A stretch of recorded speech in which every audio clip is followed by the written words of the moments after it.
अब वक्त है अपने अगले पैनल को मंच पर बुलाने का और ये पैनल होगा राजनीति से जुड़ा हुआ, जहां पर हम चर्चा करेंगे देश के विकास को लेकर के। क्योंकि बिल्डिंग न्यू इंडिया की जब हम बात करते हैं तो कहीं ना कहीं जब छत्तीसगढ़ में आज हम मौजूद हैं तो छत्तीसगढ़ एक बेहद ही महत्वपूर्ण भूमिका निभा रहा है। मेहमानों को मैं मंच पर बुलाऊं उससे पहले मैं अपने सहयोगी सत्यप्रकाश को मंच पर बुलाना चाहूंगी ताकि वो भी इस पैनल को ज्वाइन करें और जब चर्चा की शुरुआत हो तो वो भी एक बेहद महत्वपूर्ण भूमिका निभाएं इसमें। अब मैं मेहमानों को मंच पर बुलाना चाहूंगी, जोरदार तालियों के साथ स्वागत करिए संजय श्रीवास्तव जी का, जो कि प्रदेश महामंत्री हैं बीजेपी के। तालियां जोरदार होनी चाहिए क्योंकि चर्चा होगी अब राज्य के विकास को लेकर के कि सरकार का क्या मिशन है आने वाले इन तमाम सालों को लेकर के। और अगले मेहमान को भी मैं बुलाना चाहूंगी मंच पर, प्रमोद दुबे जी, जो कि नेता है कांग्रेस के, रायपुर नगर निगम के सभापति हैं। जोरदार तालियों के साथ आपका भी स्वागत है। अब चर्चा होगी, ये जानने की कोशिश की जाएगी कि बिल्डिंग न्यू इंडिया के लिए आखिरकार क्या विचार हैं। और over to you Tripti and Satyaprakash. बहुत स्वागत है संजय जी, भारतीय जनता पार्टी के प्रदेश महामंत्री और रायपुर नगर निगम के सभापति, साथ साथ कांग्रेस के वरिष्ठ नेता। प्रमोद जी, आपका भी बहुत स्वागत है। चर्चा की शुरुआत आगामी नगरीय निकाय चुनाव से कर लें तो बेहतर रहेगा। और संजय जी, चूंकि पार्टी रूलिंग आपकी है, तैयारी किस तरह की है? देखिए, धन्यवाद सत्यप्रकाश जी। सबसे पहले तो छत्तीसगढ़ और भारत किस तरीके से विकसित भारत की श्रेणी में आए, विकसित छत्तीसगढ़ की श्रेणी में आए, इन विषयों को लेकर आप लोग दिन भर आज यहाँ पर कॉन्क्लेव कर रहे हैं। उसके लिए जी परिवार को मेरी ओर से बहुत बहुत बधाई, बहुत बहुत शुभकामनाएं। देखिए, सीधा आपने अभी हम लोग स्वास्थ्य की ओर बातचीत कर रहे थे, अब सीधे राजनीति में आ रहे हैं, जिससे स्वास्थ्य बिगड़ता है हम लोगों का। लेकिन हम लोगों का स्वास्थ्य राजनीति से ही ठीक होता है, ये भी सत्य है। बेशक। तो देखिए, आपने नगरीय निकाय की बात करी, सीधे आपने आने वाले चुनाव की बात कर दी है। ठीक है, हमेशा से आप भारतीय जनता पार्टी के नेताओं से सुनते हैं, या हम लोग भी इस बात को कहते हैं, या ये सत्य है कि भारतीय जनता पार्टी विशुद्ध रूप से एक सांगठनिक पार्टी है। संगठन की मजबूती के साथ में हम आगे बढ़ते हैं, चाहे हम सत्ता में हो, सरकार में हो, लेकिन संगठन हमारे लिए उतना ही महत्वपूर्ण होता है। इसलिए हर एक चुनाव के दूसरे दिन से हम दूसरे चुनाव की तैयारी को प्रारंभ करते हैं, क्योंकि हमें मालूम है कि हर 5 साल में चुनाव होने, चाहे नगरीय निकाय के हो, पंचायत के चुनाव, विधानसभा के चुनाव या लोकसभा के चुनाव। आपने देखा कि विधानसभा के चुनाव में जीत के बाद हम उसमें शामिल नहीं हो गए कि सरकार बनाने की खुशी में हम अपना समय व्यतीत करें। मुझे याद अच्छी तरीके से दूसरे दिन ही हमने लोकसभा की तैयारी, या ये कहें कि केंद्र में तो हमारे राष्ट्रीय नेतृत्व ने हमारे विधानसभा चुनाव से पहले ही तैयारी प्रारंभ कर दी थी। इसलिए दूसरे दिन से ही हमने तैयारी प्रारंभ की। उसका परिणाम भी आया कि 11 में से 10 लोकसभा की सीटें हमने जीती। और मुझे कहते हुए प्रसन्नता हो रही है कि लोकसभा चुनाव के दूसरे दिन से ही हमने नगरीय निकाय और पंचायत के चुनाव की तैयारियों को प्रारंभ कर दिया है। उसके लिए भी हमारे कार्यक्रम बन रहे हैं, लगातार बने हैं, आपने देखा। और अभी चाहे वो मतदाता अभिनंदन के कार्यक्रम, जिसकी चर्चा आप सब लोगों के मीडिया के माध्यम से हो, या फिर परिसीमन की बातचीत करें जो पार्टी ने अपने स्तर पर प्रारंभ किया है, तो बहुत सारी ऐसी चीजें हैं। तो मुझे लगता है कि हमारी तैयारी बहुत अच्छी तरीके से प्रारंभ हो गई है। एक चर्चा और भी है संजय जी, उस पे आपसे जवाब ले लेते हैं, फिर प्रमोद जी की तरफ बढ़ेंगे। चर्चा इस बात की है कि इस बार आप लोग प्रत्यक्ष मेयर का चुनाव कराने जा रहे हैं या अप्रत्यक्ष तरीके से, जैसे पिछली सरकार ने किया था। इस बात की भी चर्चा खूब है, इसकी तैयारी क्या है पार्टी स्तर पर? देखिए, चुनावों की प्रणालियां अलग अलग होती है। कुछ प्रदेशों में, अधिकांश प्रदेशों के अंदर में प्रत्यक्ष प्रणाली हो रही, कहीं अप्रत्यक्ष होता है। नगरीय निकायों के साथ में या पंचायत के साथ में है कि अलग अलग प्रकार की कोई एकरूपता नहीं बन पाई है देश के अंदर में। आपने देखा, जैसे हमारे यहाँ 5 साल में महापौर का कार्यकाल 5 साल का होता है, मेयर का 5 साल का होता है, लेकिन दिल्ली में आपने देखा कि हर एक साल में मेयर बदलते हैं। इसलिए मुझे लगता है कि इसमें भी एकरूपता होनी चाहिए ताकि इस तरह के सवाल न खड़े हों। लेकिन ठीक है, अपनी अपनी सोच है। पिछले 15 वर्षों में, इस चुनाव के पहले 2019 में जो अप्रत्यक्ष प्रणाली से चुनाव हुआ, जो उसके बाद पहले आपने देखा कि 15 वर्ष लगातार 2004, 9, 14 ये 3 जो नगरीय निकाय के चुनाव हुए प्रत्यक्ष प्रणाली से हुए। मुझे लगता है कि अपनी अपनी सोच है, हर एक व्यक्ति अपने सिस्टम के पक्ष में बहुत सारी बातें कर सकता है। लेकिन सामान्यतः महापौर के माध्यम से ये बातें आई कि प्रमोद दुबे जी भी थे, हम लोग सब साथ में लंबे समय तक काम किए, ये भी महापौर बने थे, ये प्रत्यक्ष प्रणाली से बने थे, प्रत्यक्ष प्रणाली से बने थे। तो मुझे लगता है कि भारतीय जनता पार्टी की सोच है कि मेयर जो है ठीक। लगभग विधानसभा में एक विधायक होता है, लेकिन जैसे हम रायपुर शहर की बात करें तो रायपुर शहर का जो महापौर है उसके अंतर्गत 4 विधानसभा आते हैं, और यदि वो निर्णय नहीं ले पाएगा, राजनीति में चलेगा, यदि इस तरह की चीजें दिक्कत होती हैं तो विकास के काम में अवरोध होता है। इसलिए मुझे लगता है कि हम लोग तो ये सोचते हैं, इसमें कहने में मुझे संकोच नहीं कि महापौर का चुनाव प्रत्यक्ष प्रणाली से हो तो बेहतर हो। तो मुझे लगता है कि अभी ये तय नहीं है, ये सरकार का काम है, सरकार इस पर विचार करेगी, निश्चित रूप से पार्टी से भी बातचीत होगी, लेकिन फिर कैबिनेट और कैबिनेट के बाद से विधानसभा में जैसे भी विषय आएंगे। लेकिन उम्मीद करते हैं कि मुझे लगता है व्यक्तिगत तौर पर कि शायद ये चुनाव प्रत्यक्ष प्रणाली से हो सकते हैं। ठीक है, और इसका अनुभव तो प्रबोध दुबे जी को है ही। वो महापौर चुनकर आए थे, वो भी जब सरकार भारतीय जनता पार्टी की रही थी उस वक्त पे। प्रमोद जी, अभी संजय जी ने बताया कि वो जश्न मनाने पे बिलीव नहीं करते, विश्वास नहीं करते, वो दूसरे दिन से तैयारी में शुरू कर देते हैं अगले चुनाव की। लेकिन आपके यहाँ तो 5 महीने बाद समीक्षा होती है विधानसभा की, और लोकसभा की थोड़ी जल्दी हो जाती है 1-1.5 महीने पहले। तो इसको कैसे लिया जाए? वो एकदम अर्ली चलते हैं, आप थोड़ा पीछे, तो ये कछुआ और खरगोश वाली कहानी लागू होगी क्या बाद में? तृप्ति जी, सबसे पहले मैं जी परिवार को और यहाँ उपस्थित जो शहर के और छत्तीसगढ़ के विद्वज्जन हैं उनको सादर नमस्कार करता हूँ। जी न्यूज़ वैसे भी लोगों के आँख और कान बनकर हमारे समक्ष उन बातों को उल्लेखित करती है जो सार्वजनिक जीवन में हमसे जो चीज़ें छूट जाया करती हैं। तो आपके माध्यम से बहुत सारे ऐसे जनहित के काम भी हम लोग समय समय पर करते हैं। आज का जो मूल विषय है कि हमारी समीक्षाएं देर से होती हैं। हाँ, कुछ ऐसी चीज़ें होती हैं राजनीति में कि कभी जल्दी हो जाती हैं, कभी देर से होती हैं, लेकिन होती ज़रूर है और उसके परिणाम भी निकलते हैं। आत्ममंथन की जहाँ तक बात है, हमारे पार्टी के सभी वरिष्ठ नेता से लेकर एक कार्यकर्ता तक के 1 to 1 जितने वरिष्ठ नेता हैं वो बात करते हैं कि किन चीज़ों की कमियां रहीं, उन चीज़ों को आने वाले दिनों में कैसे हम दूर करें। सकारात्मक राजनीति की भावना से प्रेरित होकर के हम आगे बढ़ने का जो मादा है उस पर लगातार हम काम करते आए हैं और आगे भी इसी दिशा में काम करते रहेंगे। और स्वाभाविक है, जो राजनीतिक दल होते हैं उनके काम लगातार चलते रहते हैं, चाहे वो कांग्रेस हो, चाहे वो भारतीय जनता पार्टी हो। तो सब अपने अपने ढंग से, अपने अपने संगठनात्मक दृष्टिकोण से समय समय पर जो कार्यक्रम हमें मिलते हैं और भी अन्य जो चीज़ें होती हैं उनको करने का हम सब मिलकर के प्रयास करते हैं। और मुझे उम्मीद है कि आने वाले दिनों में जिस प्रकार से आदरणीय संजय श्रीवास्तव जी ने कहा कि ये तो भविष्य के गर्त में छिपी हुई बात है कि चुनाव किस प्रणाली से होती है, लेकिन वर्तमान में अगर हम बात करें तो नगर निगम में अभी हमारी सरकार है। इससे पहले भी नगरीय निकाय में हमारी सरकार थी, उससे पहले किरणमयी नायक जी महापौर के रूप में प्रत्यक्ष प्रणाली से चुनकर आई थी, उससे पहले आदरणीय सुनील सोनी जी थे। तो स्वाभाविक तौर पर ये लोगों के अपनी पहचान का चुनाव होता है, नगरीय निकाय का जो चुनाव है, और इसमें व्यक्ति से सीधे लोग जुड़े होते हैं और ये उसके आचार विचार, काम करने का ढंग, उसका व्यवहार, ये छोटे चुनाव में बहुत महत्व रखता है। बड़े चुनाव में तो पार्टियां चुनाव लड़ती हैं, उनकी आइडियोलॉजी पर चुनाव होते हैं, लेकिन जो नगर निगम, नगर पालिका, नगर पंचायत के जो चुनाव हैं वो निश्चित रूप से व्यक्तित्व का चुनाव होता है। और हम लोग सार्वजनिक जीवन में काम करते हैं, पेपर दिलाना हमारा काम है, बाकी जांचने का काम तो यहाँ जितने लोग बैठे हैं, नंबर देने का काम भी उन्हीं का होता है। लेकिन संजय जी ने तो अपनी राय बता दी ना कि आखिर प्रत्यक्ष प्रणाली व्यक्तिगत राय या पार्टी की राय जो भी कहें इनकी है, आपकी क्या राय है? क्योंकि आपकी ही सरकार के दौरान अप्रत्यक्ष तरीके से हुआ, जबकि आप तो प्रत्यक्ष चुन के आए थे। आपकी राय भी मैटर करेगी ना, क्योंकि उस मसले को ये लोग बहुत जोर शोर से उठाए थे आपकी सरकार के क्योंकि आपने सभापति के तौर पे सारे पार्षदों को संभाला भी है ना, इसलिए आपका अनुभव ज्यादा महत्वपूर्ण है। देखिए, चुनाव जो है वो प्रत्यक्ष प्रणाली से होना चाहिए, ये मेरी व्यक्तिगत राय है निश्चित रूप से। उसके कारण ये है कि जब यहाँ जितने विद्वज्जन बैठे हैं, जब आदमी 2 वोट डालता है, एक महापौर का वोट डालता है और एक पार्षद का वोट डालता है, तो जब वो जनता के बीच से जब चुन के आता है तो उसको अपने दायित्वों का भान और ज्ञान दोनों होता है और अपने कर्तव्य के प्रति उसकी निष्ठा बढ़ती है कि मुझे पूरी जनता ने वोट दिया।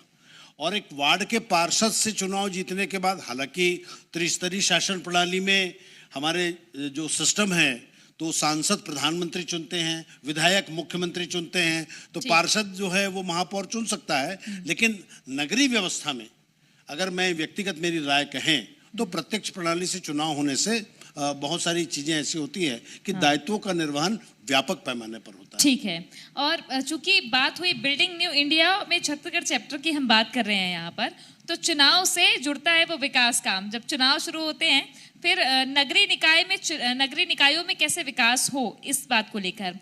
खैर, इससे पहले अगर बात की जाए संजय जी, तो 6 महीने, एक टॉपिक हम आप दोनों को दे रहे हैं, 6 महीने नई सरकार के, आप उपलब्धि क्या गिनाएंगे और विपक्ष को कैसे आंकेंगे? देखिए, वैसे तो किसी भी सरकार के पहले 6 महीने बहुत आकलन का विषय नहीं रहता है, लेकिन चूंकि भारतीय जनता पार्टी जो है अपने कामों पर विश्वास करती है, और यदि हम अपने पहले 100 दिन पूरे करते हैं तो 100 दिन की उपलब्धि भी बताते हैं।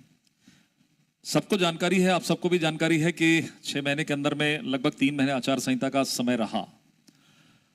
लेकिन मुझे ऐसा लगता है कि आने वाली सरकार या आने वाला हमारा यदि कार्यकाल बनता है, जनता का आशीर्वाद मिलता है, हमारी सरकार बनती है, तो एक रोड मैप, और हम जिसको कहते हैं अपने घोषणा पत्र के माध्यम से, मैनिफेस्टो के माध्यम से, हम जो एक विजन रखते हैं, एक विजन डॉक्यूमेंट रखते हैं कि हम आने वाले 5 वर्षों में हम क्या करेंगे। तो मुझे लगता है कि लगभग सब क्लियरिटी रहती है कि आने वाले 5 वर्षों में यदि जनता का आशीर्वाद हमको प्राप्त होता है तो हम किस क्षेत्र में कैसा काम करेंगे।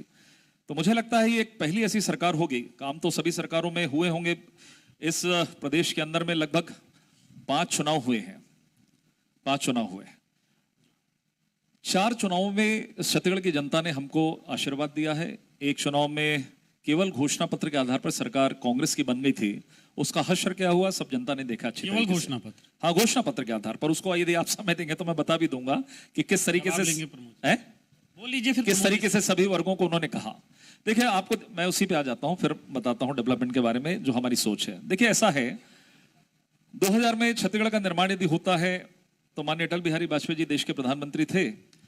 एक बड़ी सोच किस तरीके से राजनीति में होती है इसको देखिए कि उस समय यदि 3 प्रदेशों का निर्माण होता है तो अटल जी ने इस बात को नहीं सोचा जो आज राजनीति के समय में देखा जाता है कि यदि विखंडन होकर मध्य प्रदेश का विखंडन होकर, या फिर बिहार का विखंडन होकर झारखंड बनता है, मध्य प्रदेश का विखंडन होकर छत्तीसगढ़ बनता है, या फिर उत्तर प्रदेश का विखंडन होकर यदि उत्तराखंड का निर्माण होता है, उन्होंने कभी यह नहीं सोचा कि हमारी विधायकों की संख्या के आधार पर यदि नए राज्य का निर्माण होता है तो वहां पर कांग्रेस की सरकार बनेगी।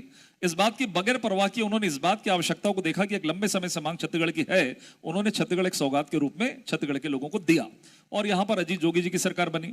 अब बहुत लंबा यदि मैं जाऊंगा, नहीं जाता, अजीत जोगी जी के कार्यकाल को सब याद करते हैं, कैसे याद करते हैं सब जानते हैं। उसका ही परिणाम रहा कि हम सरकार पर आ गए पहले चुनाव में 2003 में। हमारे अच्छे कामों की वजह से बहुत सारे काम हैं जिसके बारे में मैं चर्चा कर सकता हूं। 2008 में भी हम फिर से चुनाव जीत कर आए। 2008 में हमारे अच्छे कामों के आधार पर हम 2013 में जीत कर आए। लगभग 15 वर्ष का कार्यकाल, और जब कांग्रेस को यह लगा कि चौथी बार भी शायद बीजेपी की सरकार न बन जाए, तब एक टूल किट का विषय निकला था। मैं बहुत स्पष्ट तौर पर कहता हूं, टीवी प्रवक्ता हूं इसलिए, कि एक टूल किट के आधार पर एक रणनीति बनी कांग्रेस की कि हम एक ऐसा मैनिफेस्टो लाएं जिसमें सभी वर्ग को प्रभावित किया जाए। और आपने देखा कि सबसे पहले महिलाओं को किस तरीके से प्रभावित करें, शराबबंदी की बात करें। शराबबंदी नहीं हुआ, 5 साल शराब के घोटाले हुए, शराब का क्या क्या रहा सब रोज हम पेपरों के अंदर में देख रहे हैं। युवा वर्ग को हमने कहा कि हम 2500 रुपए दिए, नहीं दिया गया।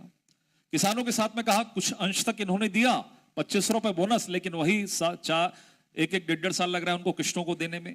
इस तरह लगातार, 1 मिनट मेरी पूरी बात हो जाने दीजिए। स्व सहायता समूह की बहनों को क्या हम ऋण माफ कर देंगे, ऋण माफ नहीं। ऐसे 50 उदाहरण। लोगों को लगा, हिंदुस्तान की मानसिकता ये होती है, हम सब बैठे हैं, भारतीय मानसिकता कि 3 बार यदि कांग्रेस बीजेपी बनी तो एक बार इनको मौका दिया जाए, शायद कुछ अच्छा काम कर ले। लेकिन दुर्भाग्य के साथ में बात कांग्रेस की नहीं है, प्रमोद दुबे की नहीं है, लेकिन किसी भी राजनीतिक दल को एक अवसर जब मिला आपको, लेकिन दुर्भाग्य के साथ में कहना पड़ रहा है कि मैनिफेस्टो तो आपका पहले आया था ना इस बार, छाप उसकी थी थोड़ी सी। अभी मैं तो आ रहा हूं ना, उस पे आ रहा हूं ना। इन्होंने बीच में कहा कि क्या रहा, फिर मैं अपने पे आ रहा हूं कि फिर हम क्या करते हैं, वो बहुत बताना जरूरी है। वो कैसा होती है इसलिए पूछ नहीं, बता रहा हूं ना, उसको तो बताना बहुत आवश्यक है कि हमने क्या कर दिया 6 महीने में। बता दीजिए। तो ये कारण हुआ, लोगों ने वोट दिया, लेकिन उस विश्वास पर शायद कांग्रेस की सरकार खरी नहीं उतरी और कांग्रेस को सरकार से हटना पड़ा और एक बार फिर से लोगों ने विश्वास जताया भारतीय जनता पार्टी पर। अब इन 3-4 महीनों के अंदर में जो आपने कहा, देखिए ऐसा है कि हमारे मैनिफेस्टो को यदि आप खोलें, घोषणा पत्र की बात करें, घोषणा पत्र भी तो आ रहा हूं। सरकार आने का एक फैक्टर घोषणा पत्र भी है ना आ रहा आपका। हूं ना, पूरा बोलने तो दीजिए, उसी पे आ रहा हूं। हमने घोषणा पत्र जारी किया जिसका नाम हमने दिया मोदी की गारंटी। यहां पे जितने लोग हैं अपने गूगल पे निकाल कर देख सकते हैं मोदी की गारंटी, हमारे जन घोषणा पत्र। किसी भी सरकार का किसी भी आने के लिए, किसी भी पार्टी का कहना चाहिए, सरकार में आने के बाद तो हम उसको पूरा करते हैं। हमने 5 बड़े वादे, चाहे किसान की बात करें, चाहे आवास की बात करें, चाहे महिलाओं के महतारी बंधन की बात करें, जिसमें एक बड़े बजट की आवश्यकता होती है, लगभग 30,000 करोड़ का बजट, ये हमने पूरा किया। ये ऐसी सरकार है कि पहले 6 महीनों के अंदर में हमने दिसंबर में चुनाव जीता, जनवरी फरवरी छोड़ा, मार्च से हमने महतारी बंधन के 1,000 रुपए, 70 लाख बहनों को 654 करोड़ रुपए कल 1 तारीख को जारी हुआ। किसानों को ये कहते रह गए 25 रुपए अंतर की राशि नहीं दिए, 4-4 बार लोगों को इंतजार करना पड़ता, पहली किस्त आएगी, कब किस्त आएगी। हमने बोला नहीं, हम 3100 रुपए एक मुश्त देंगे, किसी को लाइन में खड़े होने की आवश्यकता नहीं, हम 21 क्विंटल खरीदेंगे प्रति एकड़। हमने किया, पहले महीने के अंदर से भी हमने घोषणा किया, आज 31 रुपए क्विंटल मिलता है सबको और पूरी राशि एक मुश्त हम किसानों को दे रहे हैं। ये मूल अंतर कांग्रेस और भाजपा में है। आवास, 1 मिनट, बहुत महत्वपूर्ण योजना है, ये देशव्यापी योजना है। माननीय मोदी जी ने 2014 में एक योजना बनाई, प्रधानमंत्री आवास योजना। कभी किसी सरकार ने 70 साल में या 58-60 सालों में कांग्रेस ने कभी यह सोचा नहीं कि हमारा गरीब व्यक्ति, मैं तो होटल में बैठकर यहां पर सक्षम आदमी हूं, कि मेरे गांव में रहने वाला यदि कोई व्यक्ति है, गरीब व्यक्ति, उसका भी पक्का आवास होना चाहिए, उसके यहां भी किचन होना चाहिए, उसके यहां बाथरूम होना चाहिए। हमारी माताओं बहनों को गांवों के अंदर में रात को बाहर शौच के लिए नहीं जाना चाहिए। वो आपने देखा कि करोड़ मकान बन गए, लेकिन हमने जब यहां पर सैंक्शन किया 18 लाख परिवार, जो मैचिंग राशि होती है किसी भी केंद्र सरकार की योजनाओं की, 40% राशि भूपेश बघेल की सरकार ने रोक दिया। वस्तुतः यह हुआ कि 2 साल तक 18 लाख परिवार का मकान नहीं बनाया। पहले दिन पहली कैबिनेट में पहला हस्ताक्षर कि 18 लाख परिवारों को हमने आवास जारी किया और हमने उसकी सैंक्शन। संजय जी, प्रमोद जी कितना इत्तेफाक रखते हैं? ये मूल अंतर है। बहुत कई सारे बड़े बड़े दावे किए हैं, आपकी सरकार को कोसा भी है इन्होंने, आपने भी नवा छत्तीसगढ़। काउंटर की बारी है प्रमोद जी, बड़े ध्यान से सुना है संजय जी। काउंटर नहीं, उन्होंने तो एनकाउंटर करने का प्रयास किया है। चलो स्वीकार करें, उसके लिए धन्यवाद। चलिए, देखिए क्या होता है कि भले हम सरकार में नहीं आए, लेकिन अभी 6 महीने बाद ना लोग याद कर रहे हैं। क्यों याद कर रहे हैं? कि आत्मानंद इंग्लिश मीडियम के स्कूल खुला ना, तो जो गांव और शहर का बच्चा था ना, जिसको एडमिशन नहीं मिलता था, जिसको भारतीय जनता पार्टी की सरकार में प्राइवेट स्कूलों की बाढ़ आ गई थी, तो वो सरकारी स्कूल में कलेक्टर का बेटा और रिक्शा वाले का बेटा और लोअर मिडिल क्लास का बेटा पढ़ता है आज। मुझे खुशी इस बात की कि माननीय बृजमोहन अग्रवाल जी 166 चिट्ठी लिखे थे अप्रोच में। अच्छी बात है, लिखना चाहिए, उनके भी वो है। दूसरी बात, भारतीय जनता पार्टी की सरकार आई, बड़ी रजिस्ट्रियां बंद हो गई। किसी को अगर 5 डिसमिल किसी की जमीन है और उसको अगर अपनी बेटी की शादी करना है तो वो शादी नहीं कर पाता था, बड़े बिल्डरों को फायदा होता था। भूपेश बघेल जी की सरकार बनने के 48 घंटे के अंदर वो जो रजिस्ट्रियां बंद थी छोटे प्लाटों की, वो शुरू हुई। अमूमन जो काम होते हैं वो आम जनता से जुड़े हुए जब काम होते हैं ना, वो काम सरकार करती है, कांग्रेस की सरकार करती है। घर के पास एक नीले रंग की गाड़ी आती है, उसमें 46 प्रकार के ट्रीटमेंट होते हैं, उसमें डॉक्टर होता है, उसमें नर्स होती है, उसमें दवाई फ्री में देते हैं, उसमें किसी को डॉक्टर के पास जाकर घंटों लाइन नहीं लगाना पड़ता, 1000 रुपया उसको नहीं देना पड़ता। वो दाई दीदी क्लिनिक या महतारी क्लिनिक, ये गाड़ियों के रूप में लगभग 450 गाड़ियां आज भी चलती है। फोटो भले बदल गए, लेकिन गाड़ियां आज चलती हैं और उससे गरीब परिवार के और मध्यम वर्गीय परिवार लोगों का टेस्ट होता है। मतलब ये सरकार फोटो बदलने का काम कर रही है, आपका ये कहना है? वो आप कह रहे हैं क्या? जनता समझती है इन बातों को, समझदार हैं यहाँ के 2.5-3 करोड़ लोग। हमारे वोट ऑफ परसेंट जो हैं वो कम नहीं हुए, 42.1% जो हमारे वोट बैंक है वो यथावत हैं। हम में क्या कमियां रही, ये हमारे अपने सोच का विषय हो सकता है।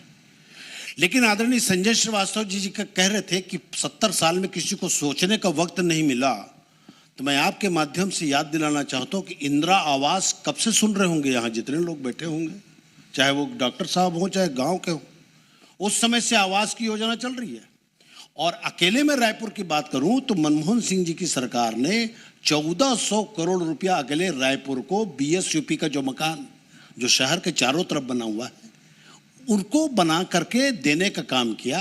ये अलग बात है कि आज जो मकान है वो 2.5 लाख रुपया में मान लो सरकार दे रही है, उसमें 40% भी स्टेट गवर्नमेंट का शेयर है। नाम भले प्रधानमंत्री जी का है, हकरा के पैसा 40% जो है वो राज्य सरकार से लेते हैं। ये जरूर बात है कि अंतिम किस्त जो 2018-19 की थी वो नहीं मिल पाई थी, ये बात सच है, इसे स्वीकार करने में कोई दिक्कत नहीं है। लेकिन अगर फेहरिस्त की बात करें कामों की, सबसे बड़ी बात ये थी कि हमारी सरकार जब आई तो छत्तीसगढ़ की संस्कृति और संस्कार जो लोगों के मन में एक विचार सा था कि छत्तीसगढ़ ही और छत्तीसगढ़ कैसा था, आज आप कितने गर्व के साथ कह सकते हैं कि आपके ठेठरी, खुरमी, आपका पपची, ये सब दिल्ली के बाजार में बिक रहा है, बाजारों में। ये यहाँ की स्व सहायता समूह की महिलाएं जो हजारों की संख्या में हैं, उनके प्रोडक्ट जो हैं वो दिल्ली के बाजार में बिक रहे हैं। तो आपका स्वाभिमान कितना बड़ा, छत्तीसगढ़ राज्य का नाम कितना हुआ। संजय जी, ये तो निश्चित 2 मिनट और 1 सेकंड और दे दीजिए। अच्छा, इसमें एक और जोड़ रही हूँ मैं, एक और जोड़ रही हूँ। फिर ये तो बहुत अच्छा पॉजिटिव एस्पेक्ट आप बता रहे हैं, लेकिन फिर वो क्या जो बदनामी एक तरीके की समझ में आई जो आज भी आपका पीछा नहीं छोड़ रही है, होती है अलग ना। अलग तरीके के क्या होता घोटाले। है, देखिए, पूरी धरा भी साथ दे तो और बात है, तू जरा भी साथ दे तो और बात है, चलने को तो एक पांव से भी चल रहे हैं लोग, पर दूसरा भी साथ दे तो और बात है। तो कई बार हमको दूसरा पैर का साथ नहीं मिलता, दूसरों का साथ नहीं मिलता, और एक मृग मरीचिका भी होती है। कई बार हिरण जो है ना वो पानी देखकर जाती है लेकिन उसको वहम हो जाता है। ठीक है, जनता को ऐसा लगा कि कहीं ना कहीं हमारी कमजोरी है। जहाँ तक बदनामी की बात है तो जिनके अपने शीशों के घर होते हैं ना वो दूसरों के घर में पत्थर नहीं मारा करते। 6 महीने की बात है, आप जनता के बीच में चले जाइए, मैं कुछ नहीं कहूँगा। वो सरकार से आज इस सरकार की तुलना होने लगी है। तृप्ति जी माफ कीजिएगा, आप भी रायपुर में रहती हैं, 6 बार लाइट गोल हो रहा है, चाकूपुर हो चुका है रायपुर।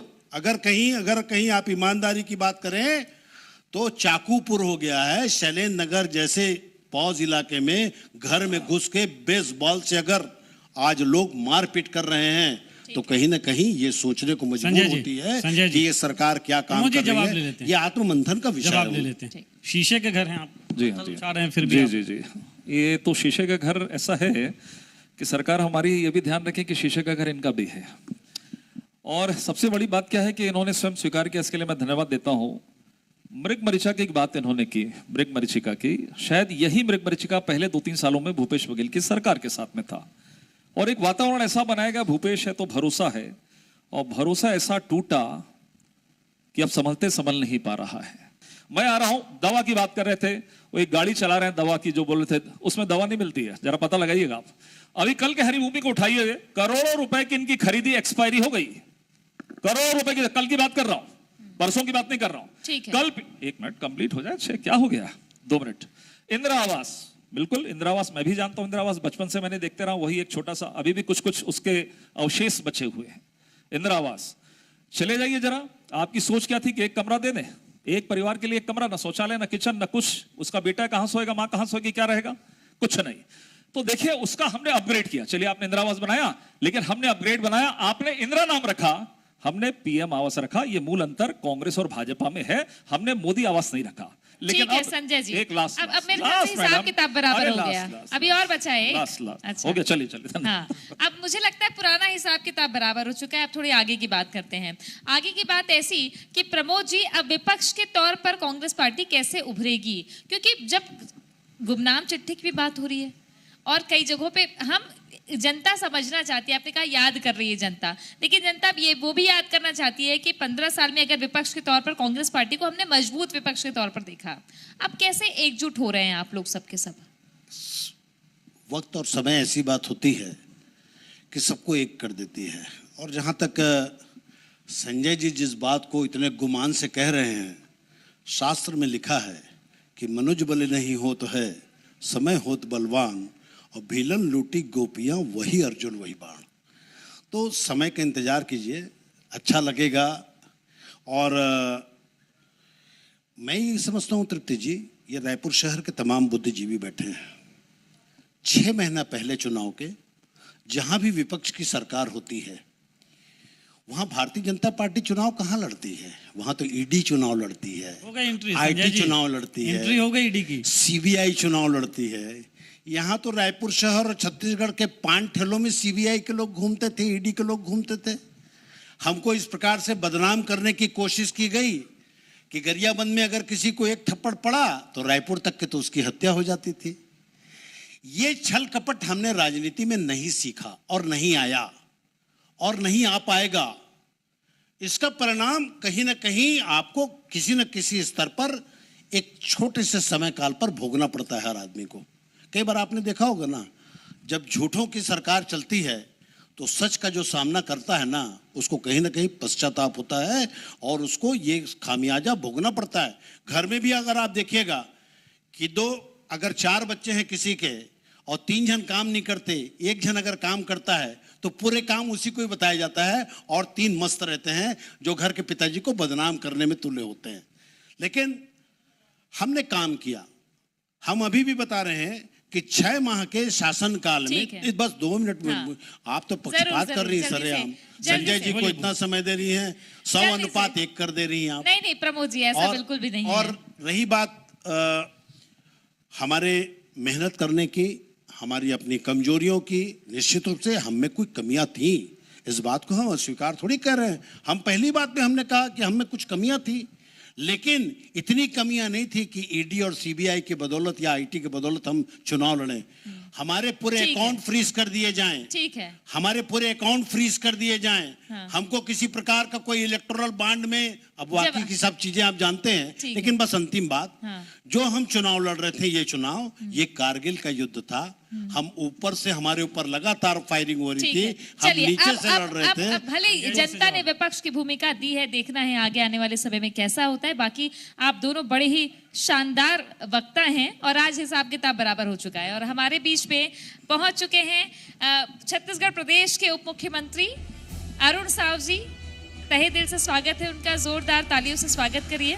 और आप दोनों का बहुत शुक्रिया, आज हिसाब बराबर हुआ है प्रमोद जी और संजय जी के बीच में, पुरानी और नई बातों को लेकर। हम लोग भी अपने उप मुख्यमंत्री जी को अपनी ओर से बहुत शुभकामनाएं दे रहे हैं। छत्तीसगढ़ के लिए वो काफी अच्छा काम करेंगे, ऐसा हमारा विश्वास है। धन्यवाद। बहुत शुक्रिया संजय जी, बहुत शुक्रिया प्रमोद जी।